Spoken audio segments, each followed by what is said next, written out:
you have a tree you need to cut down? Not a problem. In this video, we're going to show you how to safely and properly cut down a tree with a chainsaw. Step 1. Preparation. Before we can cut down this tree, there's a few things we have to do first. Before cutting down the tree, make sure you have the necessary permission or permits. Some areas have strict environmental regulations when it comes to cutting down trees.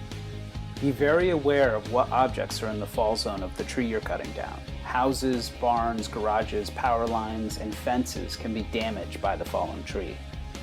Decide what direction you want the tree to fall. If the tree is naturally leaning in one direction, it is better to have the tree fall that way as long as there are no objects within the fall zone.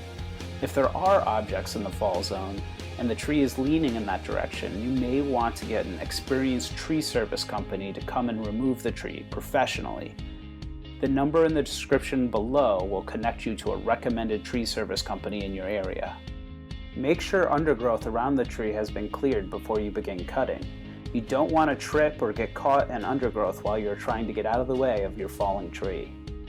Before you cut down the tree, it's important that you plan on at least 2 escape routes in which you're going to retreat from the tree you're cutting down.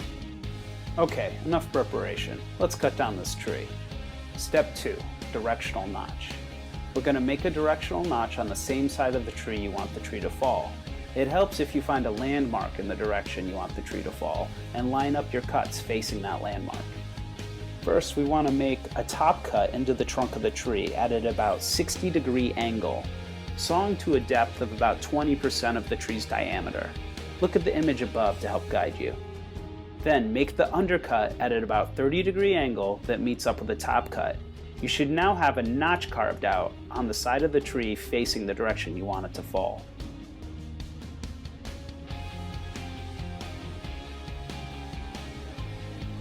Step 3. Creating the hinge.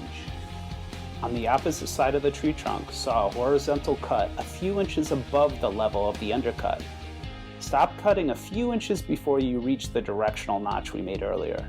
This will create a hinge on which the tree will fall in a controlled way. The width of the hinge should be about 10% of the diameter of the tree trunk. Okay, we're finally there. Step 4, bringing the tree down. You're going to take your wedge and place it in the hinge cut we made.